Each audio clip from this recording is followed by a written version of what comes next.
Oh, das ist geil. Oh, ist das geil. Oh, das ist jetzt geil. Jetzt dampft's schön.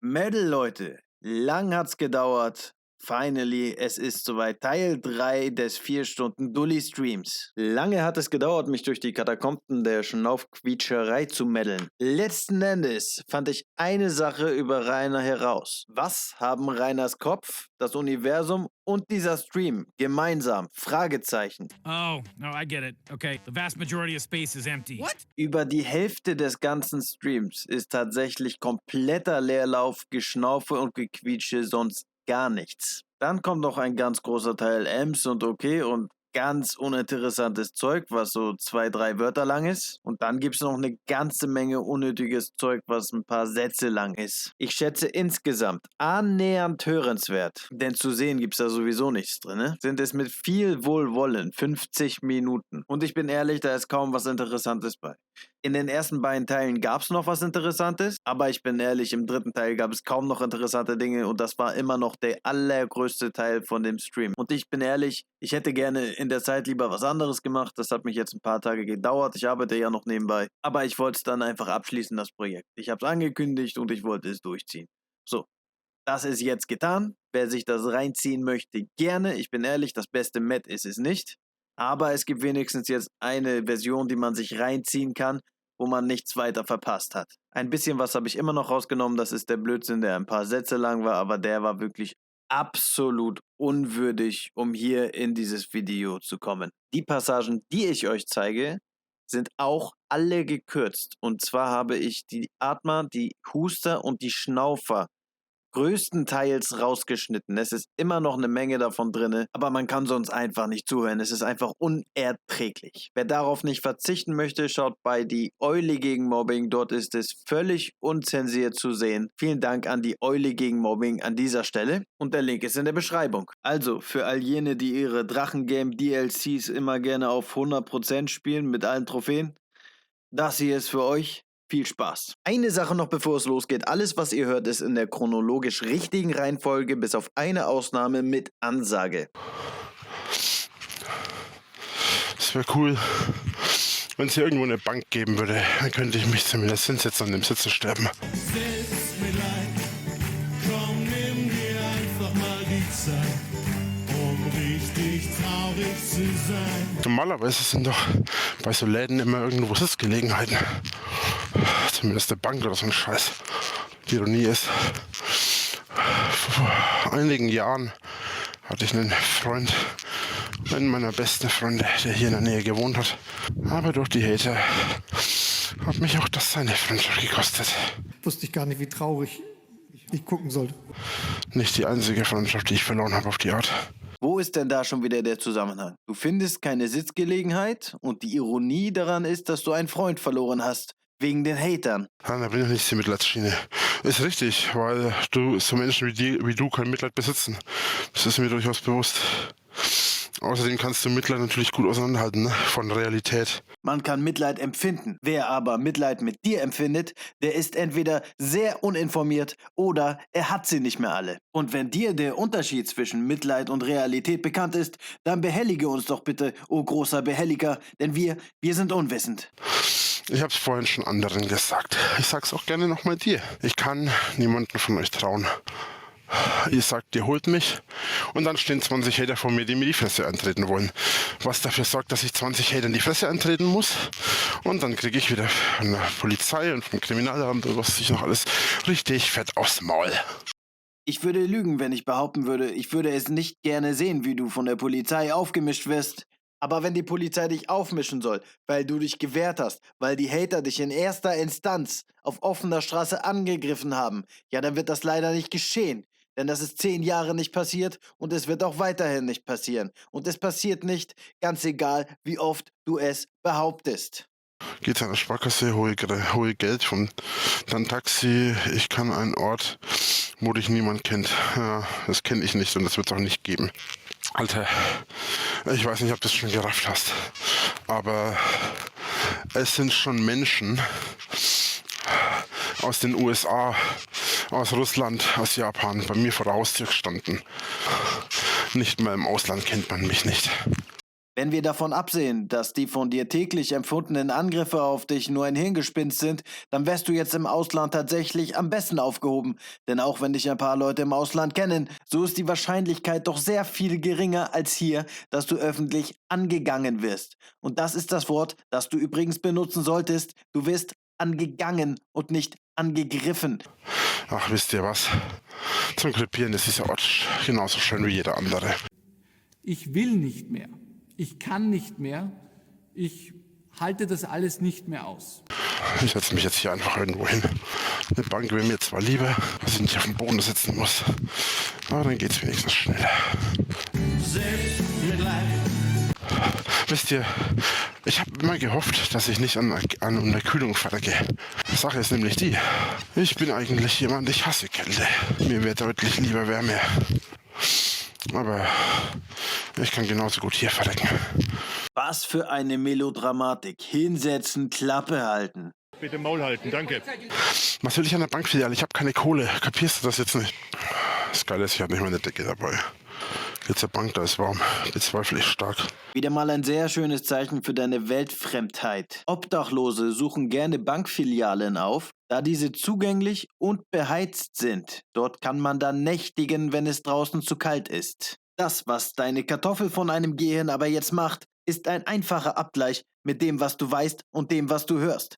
Bank gleich Sitzgelegenheit gleich kann nicht warm sein. Auch ein normaler Mensch könnte auf diese Schlussfolgerung kommen, doch würde er dann nachfragen, wie die andere Person es gemeint hat. Auf diese Weise sind neue Eindrücke und neue Schlussfolgerungen möglich, die dir verwehrt bleiben. Und so wirst du weiterhin frieren.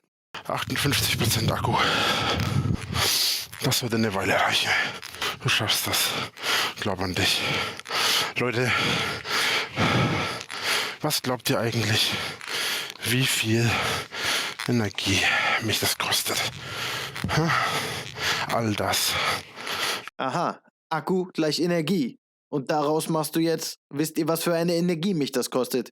Weißt du, Rainer, allgemein habe ich das Gefühl, dass weniger du redest, sondern eher dein Autopilot.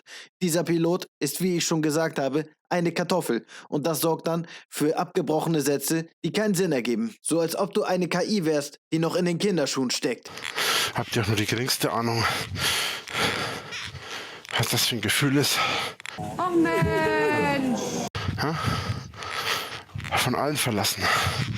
Keine Familie, nur sehr wenige Freunde, die aber auch nicht in der Lage sind, mir zu helfen. Und die es wären, haben zu viel Angst vor den Hatern. Glaubst du das denn wirklich, Rainer? Ganz im Ernst, Leute, die dir normalerweise helfen würden, helfen dir nicht, weil sie Angst vor den Hatern haben? Bist du da sicher? Oder kann es nicht einfach vielleicht doch daran liegen, dass sie dir nicht helfen, weil dein Charakter keine Sympathie dir gegenüber zulässt? Was ich ihnen aber nicht übel nehme, habt ihr nur ansatzweise ein Gefühl dafür, was es heißt, alles verloren zu haben. Selbst das Haus, in dem man sein Leben lang aufgewachsen ist. Ich weiß nicht, was du mit dieser Jammerei jetzt bezwecken willst, aber das Haus, in dem du aufgewachsen bist, hast du bereits als dir völlig egal deklariert. Du hast bereits verkündet, dass das Haus für dich einfach nur ein Haus ist und keinerlei emotionalen Wert hat. Die Tatsache, dass du das Haus jetzt in deiner jammernden Argumentationskette benutzt, ist wieder mal ein Zeichen für einen sehr kleinen Charakter. Drache macht den Feuer und schlaft drin. Ja genau, ich fackel mich selber ab, hast recht. Das einzige Feuer, das einem Drachen wirklich gefährlich werden kann, ist witzigerweise das Feuer eines Drachen. Denn nichts ist heißer. Bruder, du bist kein Drache, Bruder. Jetzt kommen wir zu einer sehr spannenden Aussage und zu einer sehr schönen Auflösung. Die Auflösung habe ich vorgezogen. Die käme normalerweise erst viel später. Aber weil es so schön ist, ziehe ich es vor. Okay, let's go. Ruf deine Schwester an, ich habe keine Schwester. Ich werde mich nicht erniedrigen, indem ich Menschen um Hilfe bitte, die ich schon um Hilfe gebeten habe. Und vor allem Menschen, die ich um Hilfe gebeten habe, denen ich geholfen habe. Und die mich am Ende im Stich gelassen haben. Ich habe auch meinen Stolz. Und lieber krepiere ich hier draußen. Das interessiert sowieso keine Schwein. Obwohl, ganz im Ernst, ich hatte vielleicht echt schon überlegt, das Grundstück neben meinem Haus, das gehört ja meiner Schwester. Ich habe echt schon mal überlegt, die anzurufen und zu fragen, ob ich da campen darf. Dann könnte auch keiner was machen, weil wenn ich von ihr die Erlaubnis habe. Es ist so schön, Leute. Es ist so schön. In einem Stream. Das ist wie ein Kniffel. Kommt fast jedes Mal vor, aber macht trotzdem sehr große Freude. Als nächstes geht es um den Vorschlag, sich von der Polizei abholen zu lassen, um in der Polizeistation zu nächtigen. Dann ruft die Polizei und schlaft dort, Herrgott. Ja, genau, mit Sicherheit. Sonst noch Wünsche, um bei der Polizei zu schlafen, ja, müsste ich hergehen und erstmal irgendjemandem wehtun. Und das würde ich mit Freuden machen, wenn ein Hater mir über den Weg laufen würde. Glaubt mir, nichts würde mir gerade so viel Freude machen. Eine Straftat zu begehen, damit man die Nacht in der Zelle verbringt, ist natürlich ein sehr hoher Preis für einen Schlafplatz. Diesen lehnt Rainer natürlich in erster Instanz ab, Ja, genau, mit Sicherheit. um ihn daraufhin aus einer Dullihaftigkeit wieder in Betracht zu ziehen. Nichts würde mir gerade so viel Freude machen. Es ist wirklich faszinierend, Rainers Autopilot-Kartoffelgehirn bei der Arbeit zu beobachten. Eine Reizreaktionsmaschine mit veralteter KI. Ein Ratschlag wird in dieser Maschine per Default abgelehnt, wobei der Inhalt irrelevant ist. Für die Formulierung der Ablehnung werden zufällige Wörter generiert. Das ist ein abgeschlossener Kreislauf. Die zufällig gewählten Wörter wiederum starten einen neuen Kreislauf. Die Wörter selbst und die Stimmungslage beeinflussen, welche Art Kreislauf es sein wird. Und so geht das dann so lange weiter, bis irgendein äußerer Reiz, und sei er auch noch so klein, diese Kreisläufe beendet und eine neue Kette startet von einem anderen Standpunkt. Als nächstes folgt der Vorschlag, einen Krankenwagen zu rufen. Rufen Krankenwagen, das sind die auch Hater. Ich rufe keinen Krankenwagen. Ich werde mit Sicherheit keinen Krankenwagen rufen.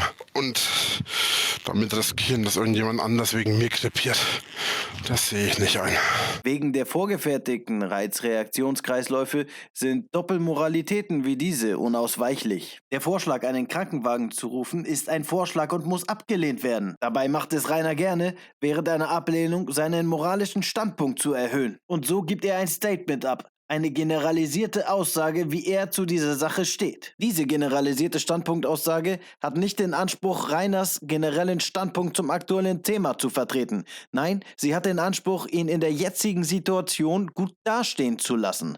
Rainer würde wahrscheinlich besser mit anderen Menschen zurechtkommen, wenn er ausschließlich mit Menschen kommuniziert, die nichts über ihn wissen. Denn was wir wissen ist, dass er bereits einen Krankenwagen gerufen hat in einer ähnlichen Situation.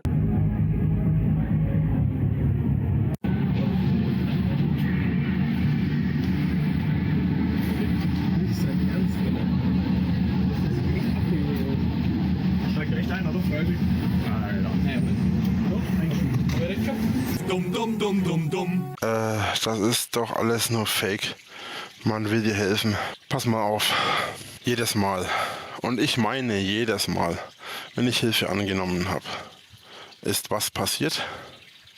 Richtig, ich bin gekniffen gewesen. Vergessen wir mal für eine Sekunde, dass das so nicht stimmt. Viele Male, wo Menschen dir helfen wollten, hast du die Sache versemmelt, indem du unausstehlich zu diesen Menschen wurdest. Nur weil eine Frau dir helfen will, heißt es nicht, dass sie mit dir eine Beziehung möchte. Und wenn sie dann aufgrund deiner Aufdringlichkeit Abstand nimmt und in deinen Augen ein ganz böser Hater wird, dann ist das dein Vergehen. Im folgenden Beispiel sehen wir eine sehr schöne Passage, warum ihr dem Oger niemals helfen solltet, nicht mal ansatzweise. Ich finde es respektlos. Ich komme aus Schornweissach. Das war vielleicht eine extrem schlechte Aussage.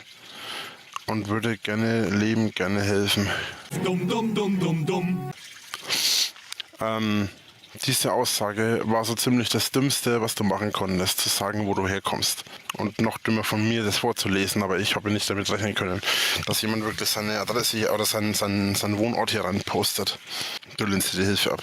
Nein, ich lehne nicht jede Hilfe ab, ich sehe nur keine Hilfe. Dumm, dumm, dumm, dumm, dumm. Ihr sagt, dass ich euch vertrauen soll. Aber ich vertraue niemanden. Nicht nach dem, was all die Jahre war. Bah, hört euch das nochmal an. Uah. Ihr sagt, dass ich euch vertrauen soll. gesagt, dass ich euch vertrauen soll. Bin nur ich das so oder findet ihr das auch so abartig? Dieser Akzent mit dieser Wehleidigkeit in der Stimme. Bah. Aber ich vertraue niemanden. Nicht nach dem, was all die Jahre war. Rainer, du solltest dir nicht vertrauen nach all dem, was die letzten Jahre war. Und noch ein Tipp. Jedes Mal, bevor du etwas sagst, denk dir ganz laut, ich bin nicht wichtig. So machen wir lieber mit dem nächsten weiter. Der einzige Mensch, auf den ich mich wirklich verlassen kann. Der einzige Mensch, der mich nie betrogen hat. Mich nie verarscht hat. Rainer, fast alles, was du sagst, ist gelogen oder falsch dargestellt. Eins von beiden. Und ich glaube, dass du deine Lügen und Falschdarstellungen fast immer selber glaubst in dem Moment. Es gibt also niemanden, der dich mehr verarscht als du dich selbst. Der einzige Mensch, der immer bis zur letzten Sekunde hinter mir stand. Vor mir stand, zur Linken und zur Rechten. Das bin ich. Kein anderer. Egal ob über mir, unter mir oder in welche Richtung auch immer. Schräg gegenüber, schräg rechts, schräg links, schräg hinten, schräg vorne. Völlig egal. Du hast in dir vergessen, Rainer. Da sitzt der wahre Übeltäter. Da musst du hingucken. Abgesehen von dem gegenwärtigen Blödsinn war es mal wieder einen Schlag vor den Kopf für jeden, der dich in den letzten Jahren finanziell unterstützt hat. Gute Arbeit, jetzt sind es wieder ein paar Hater mehr. Abgesehen davon haben Menschen, die dir finanziell helfen, aber auch so einen Schlag verdient. In der folgenden Passage sehen wir ein sehr schönes Beispiel, wie Narzissten ihre eigene Leistung maßlos überbewerten. Also, gut. Drachenlords Survival. Erst einmal legen wir unsere Sachen ab, wie Rucksack und Koffer und Laptoptasche. Dann benötigen wir auf alle Fälle einen trockenen Pullover. Okay, ich muss wohl den Koffer weiter aufmachen. Schade. Ich hatte gedacht, es geht so. Okay. Mal sehen. Ach was, ich habe eine... Ich bin so genial. Es gibt keinen, der geiler ist als ich. Rainer, du hast es wieder mal bewiesen. Du bist der Einzige, der wirklich an dich denkt. Was für eine geile Story. Ich habe eine Mütze dabei.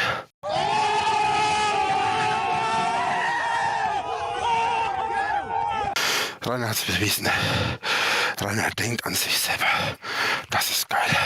Davon wird er noch seinen Enkeln aus Denken erzählen. Und wer der Meinung ist, es wäre etwas übertrieben, wie Rainer sich über eine Mütze freut, der sollte sich Folgendes anhören. So. Oh, das ist jetzt geil. Jetzt dampft's schön.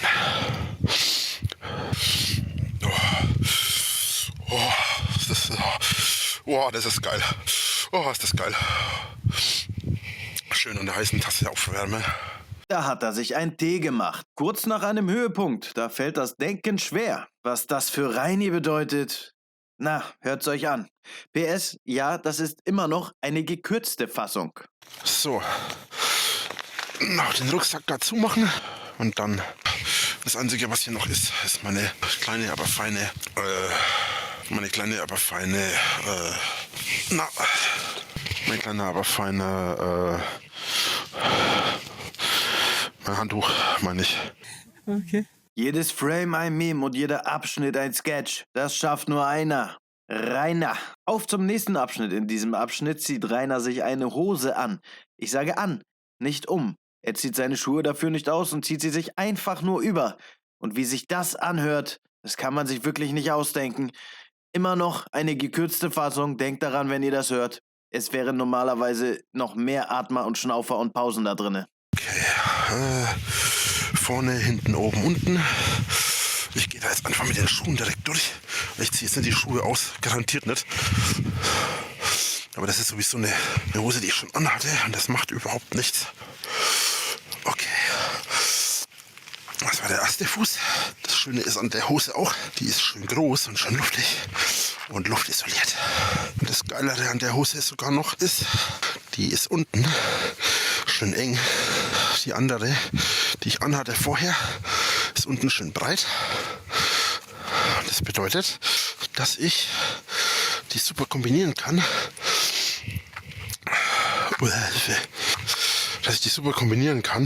Weil ich auf die Art nämlich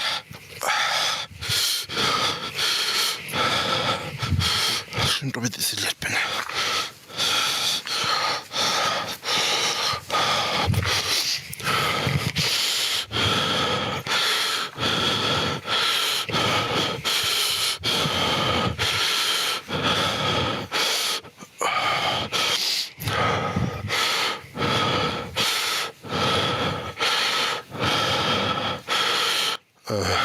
persönlich in der unteren Tasche mein Geldbeutel, aber das macht ja nichts. Kann mir schon keiner klauen.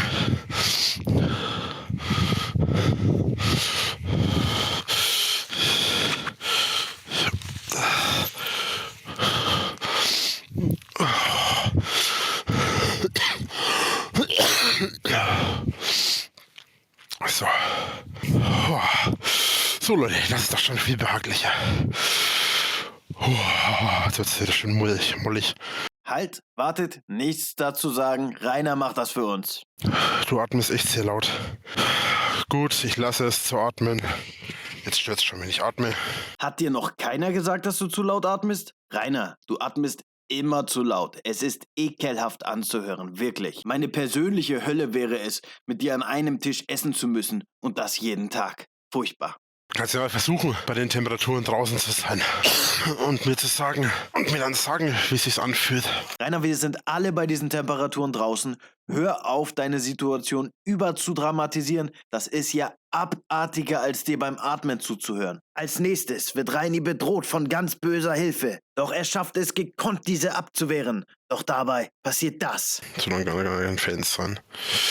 Ich hol dir eine Bankkarte und schick es dir per Mail oder so. Nee, lass.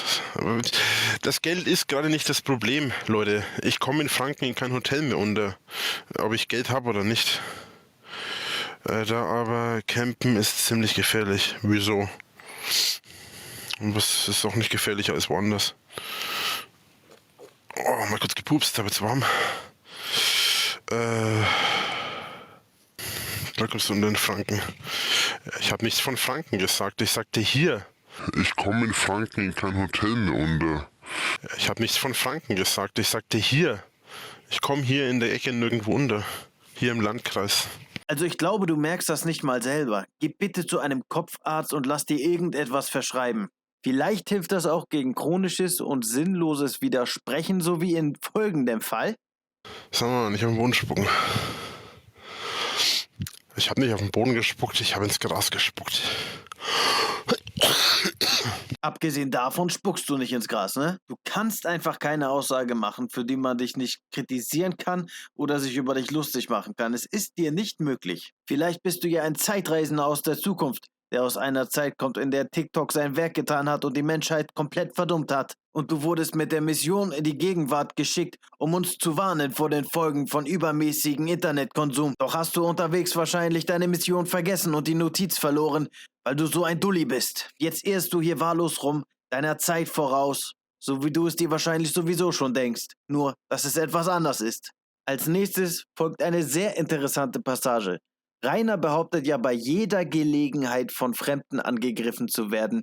Überall sind Hater und er kann sich kein bisschen bewegen, ohne dass sofort die bösen Hater kommen und ihn auf offener Straße angreifen. Von all seinen Schallplatten, die er regelmäßig rausholt, ist ihm diese die liebste. In der Zeit vor diesem Stream war Rainer 2 Wochen lang in Berlin. Vielleicht sogar 3 Wochen. Das weiß ich nicht, ich bin ja ein Level Nuller. Wie dem auch sei, hat Rainer da sehr oft gestreamt. Und Angriffe wurden keine gesehen. Aber laut Rainers Aussage wissen wir ja nur die 2%, die wir in seinen Streams sehen. Und von dem Rest wissen wir nichts. Folgende Geschichte beschreibt eine sehr interessante Situation, die abseits von Kameras passierte. Gab es in Berlin was zu feiern? Nö, zu feiern nicht, aber ich habe an einem Tag, konnte ich mich in eine Bar setzen und habe da ein bisschen was getrunken. Das ging tatsächlich sogar relativ gut, obwohl da viele Leute waren, die mich erkannt haben. Aber da hat keiner was geleakt zum Glück und das ist dann bis zum Ende auch so geblieben tatsächlich. Und deshalb, wo da wirklich auch viele Deutsche waren, die mich gekannt haben. Aber das ist zum Glück alles unter der Matte geblieben, da bin ich ganz froh drüber. Du konntest also in einer Großstadt, in eine Bar gehen, wo dich sogar Leute erkannt haben und trotzdem ist nichts passiert. Und trotzdem erzählst du überall rum, dass dein Leben purer Terror ist, dass du andauernd überall angegriffen wirst. Ich habe das Gefühl, am liebsten würdest du dir Polizeischutz holen, damit du beschützt wirst vor einer Gefahr, die nicht existiert. Doch was soll eigentlich hier genau beschützt werden? Dein Leben? Ein schöner Übergang für die nächste kleine, aber feine Passage. Mein teuerster Besitz, wahrscheinlich mein Leben. Obwohl mein Leben wahrscheinlich nicht viel wert ist. Naja, dein Leben ist gegenwärtig schon ziemlich teuer. Wie wertvoll es aber ist, das steht auf einem anderen Blatt geschrieben. Der Wert von etwas liegt immer im Auge des Betrachters. Es würde mich wundern, wenn du für irgendjemanden wirklich ein wichtiger Mensch in seinem Leben bist. Zum Glück ist gerade niemand auf dich angewiesen, denn dann wäre er verloren. Du leistest auch keinen Beitrag für unsere Gemeinschaft, für unsere Gesellschaft, auch wenn du etwas anderes glauben möchtest. Und nein, du tust nichts gegen Mobbing und das hast du auch noch nie getan. Sogar wenn ich wohlwollend überlegen wollen würde, dann würde mir nichts auffallen, was du positiv für die Gemeinschaft geleistet hast. Für dich selber tust du übrigens auch nichts. Du erwartest es nur leider von allen anderen. Dir selber bist du aber nicht dienlich und so stellst du für dich selbst keinen Wert dar. Ganz im Gegenteil, du stellst für dich selber eine Gefahr dar. Das Einzige, das mir einfällt, was dir einen Wert verleihen würde, wäre, dass du als Negativbeispiel fungierst. Nach dem Motto, mach's nicht wie der Rainer. Da du jede mögliche schlechte Charaktereigenschaft in dir vereinst und das auch noch in extremer Form, kann man an dir wunderschöne Negativbeispiele ableiten. Etwas anderes fällt mir leider wirklich nicht ein, nicht beim besten Willen, wie du einen Wert darstellen könntest oder wie dein Leben einen Wert darstellen könnte für irgendjemanden. Das ist die bittere Wahrheit und wenn du daran etwas ändern möchtest, du weißt ja, was ich dir rate. Ruf einen Psychologen an und lass dir helfen. Natürlich ist das Leben an sich und jedes einzelne Leben wertvoll, aber das habe ich jetzt einmal außen vor gelassen, aber ganz auslassen wollte ich es dann auch nicht. Als nächstes folgt eine Passage, die einen grundlegenden Denkfehler in Rainers Mindset ausmacht. Anwalt finden wegen deinem YouTube-Kanal. Ja, zumindest keinen, der für Medienanwalt zuständig ist, der sich traut, mit mir da was zu machen. Die Frage ist gewesen, ob sich nicht ein Anwalt finden könnte, um Rainers YouTube-Account wiederzubekommen. Und was ist die Antwort? Keiner traut sich. Wahrscheinlich nicht wegen der Hater. Das hören wir hier nicht zum ersten Mal. Auch wenn es darum geht, dass andere YouTuber nichts mit ihm machen wollen, dann denkt Rainer, das ist so, weil die sich nicht trauen, wegen der Hater. Es könnte ja nicht daran liegen, dass Rainer einen, sagen wir mal, schwierigen Charakter hat. Sieh's ein, Rainer. Die Leute wollen wegen dir nichts mit dir zu tun haben und nicht wegen den Hatern. Dieser grundlegende Denkfehler ist auch die Grundlage für deine nächste Aussage. Mit Sponsoren wäre natürlich vieles leichter gewesen. Mit Sponsoren hätte ich vielleicht auch die Hater irgendwann weggekriegt, aber das hat ja nie funktioniert. Wie kann es denn Sinn machen, dass wegen der Sponsoren die Hater irgendwann weggehen? Denkst du denn, die Sponsoren schicken ihre Schläger durch Deutschland, um den Hatern den Garaus zu machen? Denkst du das? Damit du dann in Ruhe für die Werbung machen kannst, hast du dir das so vorgestellt, Reini? Die Wahrheit ist, dass du für Sponsoren gänzlich unattraktiv bist, Rainer. Du hast eine hohe Reichweite, aber das ist leider nicht alles, was sie suchen. Die meisten Menschen mit einer hohen Reichweite verkörpern irgendetwas. Sponsoren, die jetzt ein Produkt verkaufen wollen, suchen sich dann einen Influencer, der zu ihrem Produkt passt, damit deren Gefolge dann dieses Produkt kaufen kann. Wie stellst du dir das denn in deinem Szenario vor? Was verkörperst du denn? Welcher Sponsor könnte welches Produkt an deine Gefolgschaft verkaufen? Für welches Thema bist du denn ein Vorbild, Rainer? Für welche deiner Eigenschaften schaut denn deine Gefolgschaft zu dir auf, sodass sie dir vertrauen und infolgedessen die Produkte kaufen, die du empfiehlst? Auf gut Deutsch, was macht dich attraktiv für Sponsoren, Rainer? Ich lass dich das mal beantworten. Nichts, nichts, nichts, nichts, nichts, nichts, nichts, gar nichts. So, nachdem wir Reini diesen Zahn gezogen haben, kommen wir zur nächsten Aussage. Diesmal geht es um seine Wohnsituation. Eine Situation, über die er sich nur zu gerne beschwert. Ich habe keine Wohnung gesucht. Also ich hab zwischendurch eine Wohnung gesucht. Das ist nicht ganz falsch. Aber ich habe keine Priorität auf die Wohnung. Ich will in erster Linie wieder meinen Führerschein und wieder ein Auto und dann wieder unterwegs sein. Weil hätte ich ein Auto und einen Führerschein, dann hätte ich mich jetzt irgendwo auf einen Rastplatz, auf einen Parkplatz oder so hingelegt und hätte im Auto gepennt. Ganz gechillt und entspannt. Wäre alles kein Problem gewesen. Aber ohne Hotel, ohne Führerschein funktioniert das natürlich nicht. Aber Wohnung ist auch schwer für dich.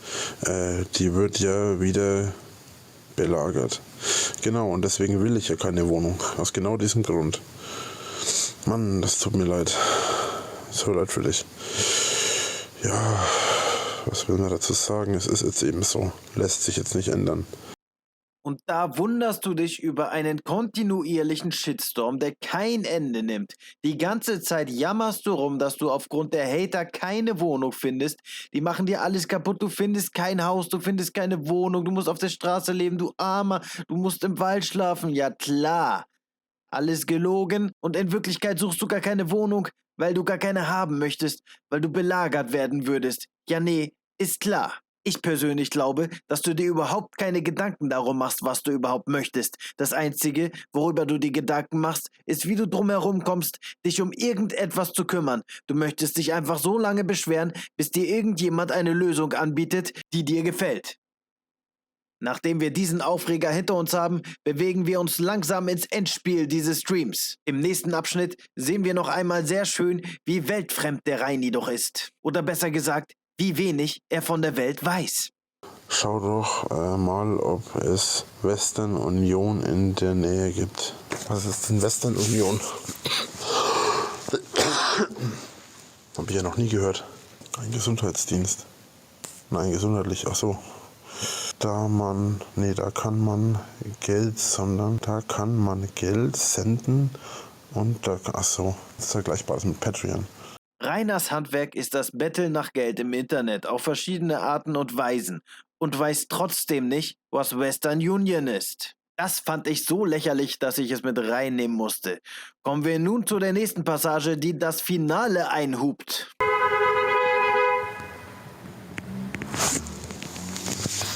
Da vorne hupt auch jemand rum und belästigt die Leute.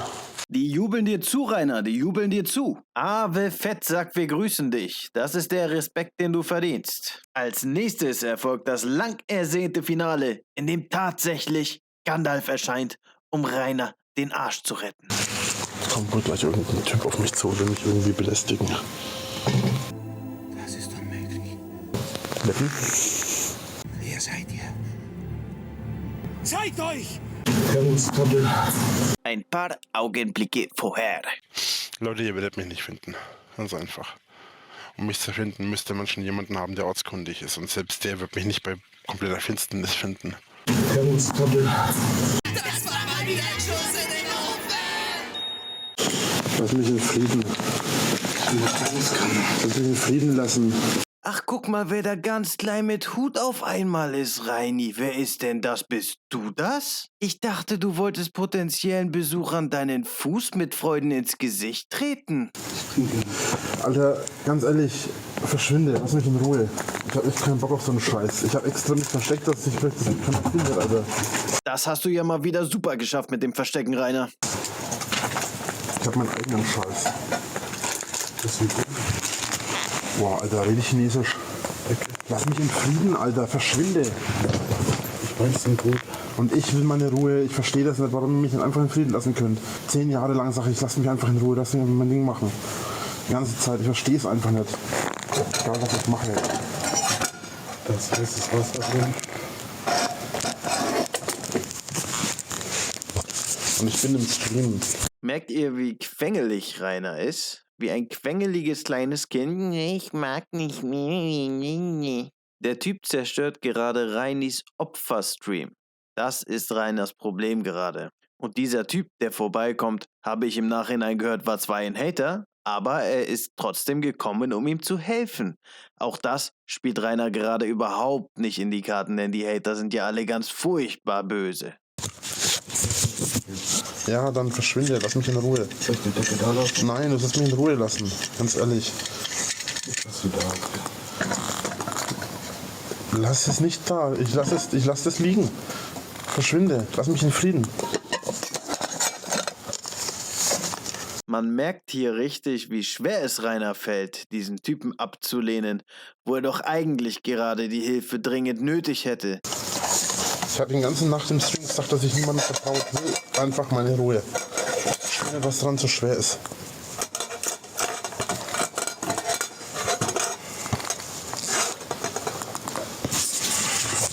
Los, lass mich in Frieden. Ganz ehrlich. Ich brauche keine mehr von euch. Egal wer es ist. Ja, und ich habe genug Scheiße in meinem Leben durchgemacht, dass ich genau weiß, dass keiner uneigennützig arbeitet. Und jetzt nimm dein Zeug und verschwinde, bitte. Ich hab nicht mal ein Handy dabei. Nö, ich will nicht mit dir spielen. Du bist bestimmt blöd. Ich hab doch mehr Sachen im Auto.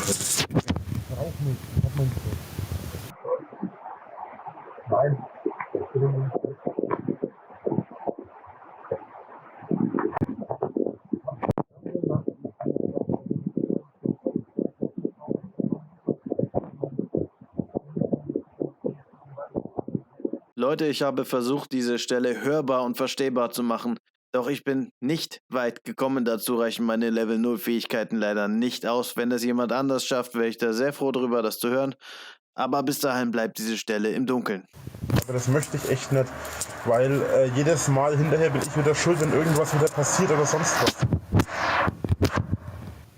Aber ich jedes Mal das Problem, dass hinterher doch wieder irgendwas schief geht. Ja, aber es ist ja nicht jeder so. Jede meiner Erfahrungen war so. Und das 10 Jahre lang. Ich habe meine Sachen, danke. Was mache ich jetzt? Also, nachdem Rainer Gandalfs Hilfe vehement ablehnt, fragt Gandalf nun, was er jetzt machen soll, denn er ist weit gefahren, um ihm zu helfen. Ganz ehrlich, ich persönlich kann nicht verstehen, wie sich jemand die Mühe macht, Rainer zu helfen und wegen Rainer 1 Stunde durch die Nacht fährt. Kann ich nicht nachvollziehen. Selber schuld. Ich habe keine Ahnung. Du hast, ich habe den ganzen Tag dem Stream gesagt, dass ich das nicht möchte. Ich habe halt Angst, dass du dir... So schnell erfriere ich nicht. So schnell erfriere ich nicht. Habt ihr das gehört, Leute? So schnell erfriere ich nicht. So schnell erfriere ich nicht. Nachdem er in den letzten 4 Stunden zigmal gesagt hat, dass er sich den Tod holen wird und wahrscheinlich erfrieren wird. Also dafür nominiere ich Rainer für den Lächerlichkeitsnobelpreis. Soll ich dich irgendwo hinfahren? Nein, passt schon, danke dir. Kann dich auch ins Nürnberger Hotel fahren. Du, wie gesagt, ich vertraue niemandem. Ich werde schon gleich gar nicht zu irgendjemand Fremden ins Auto steigen. Du bist dumm wie ein Esel und zweimal so hässlich. Wenn ein Fremder dich anspricht und mitnehmen will, nimm die Chance wahr. Jemand Fremdes, der eine Stunde zu dir fährt, um dir eine Decke und heißes Wasser und Schokolade zu bringen. Erstens weiß ich nicht, wie weit du gefahren bist, weil ich dich nicht kenne. Und zweitens habe ich die ganze Nacht im Stream gesagt, dass ich das nicht möchte, weil ich möchte dieses Risiko nicht. Ich möchte nicht die ganze Zeit wieder in irgendeiner Situation reinkommen, wo ich irgendwie rausfliege oder richtige Probleme habe. Möchte ich einfach nicht. Jedes Mal passiert das Gleiche. Jedes Mal, wenn ich mir vertraut, kommt dann irgendwo der Hammer hinterher. Und keiner macht irgendwas ohne Eigennutz. Keiner. Du musst auch mal lernen, wieder Leuten zu vertrauen. Warum sollte ich? Ich habe 30 Jahre Erfahrung, dass das nicht der Fall sein kann. Wie gesagt, es tut mir leid, aber ich habe die ganze Nacht im Stream gesagt, dass ich das nicht möchte. Weil genau solche Situationen jetzt wie jetzt hier wieder mal so sind. Das tut mir auch echt leid. Aber ich bin da kein Hater. Das kann ich nicht wissen. Bringen dir Hater Decken, was zu essen vorbei? Du würdest dich Heißes wundern, was Wasser. Hater alles machen. Hater sind schon mit mir ins Bett auch gestiegen.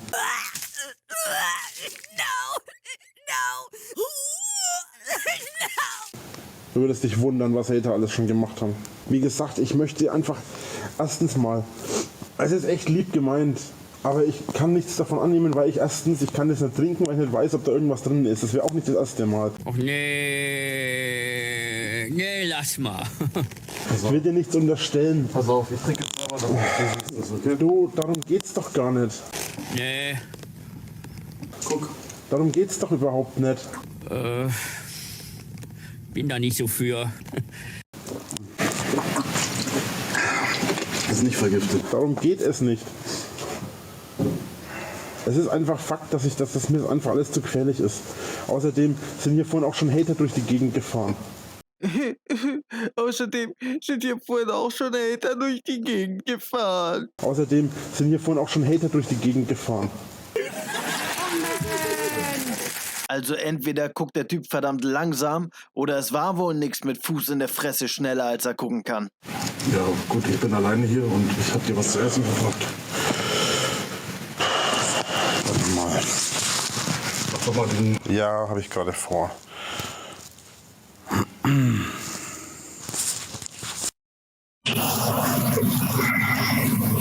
Also wie gesagt, Rainer, ich bin da. Es gibt Leute, die wollen dir helfen. Du kannst die Hilfe annehmen oder ich glaube, das ist okay. Ich überlasse. Ja, meine lieben Freunde, das ist es jetzt gewesen. Ein langer Stream, über 4 Stunden, aufgearbeitet, für euch, bis zum bitteren Ende durchgezogen. Es war lang, es war hart und es war zu Ende. Es sieht für mich so aus, als hätte Gandalf Reini dann doch mitgenommen. Reini ist wohl doch noch zu einem Fremden mit ins Auto gestiegen, macht das bloß nicht nach. Rainer sitzt euch nur die Polster durch und hinterlässt Flecken. Nicht nachmachen. Das ist aber nur eine Vermutung, ich bin mir nicht zu 100% sicher, dass Reini mitgenommen wurde. Aber er hat dem sicheren Tod ins Auge geblickt. Und er hat die Nacht überlebt. Er hat überlebt und hat sich erholt. Ist schon wieder einiges passiert seitdem. Ich werde zusehen, dass ich schneller und aktueller werde. Und bis dahin, danke fürs Zusehen. Danke für alle 3 Abonnenten, die ich mit diesen 3 Videos bekommen habe. Ich freue mich sehr. Kein Spaß, kein Scheiß, ich freue mich sehr. Besonders der erste hat mich umgehauen. Direkt am ersten Tag. Hat mich sehr gefreut. Dankeschön. Und dann bis zum nächsten Mal. In aller Frische. Medal off.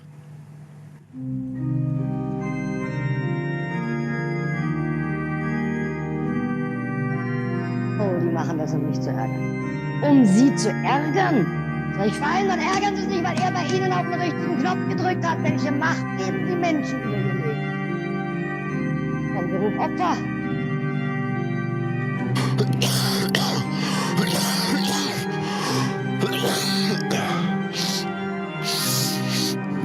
Heul leise. Lieber sind du dich einfach verpisst, Kollege. Du hast das alles verdient. Ich habe es verdient, hast recht. Wenn ich jedes Mal einen Euro gekriegt hätte für diesen Satz, hätte ich wahrscheinlich nichts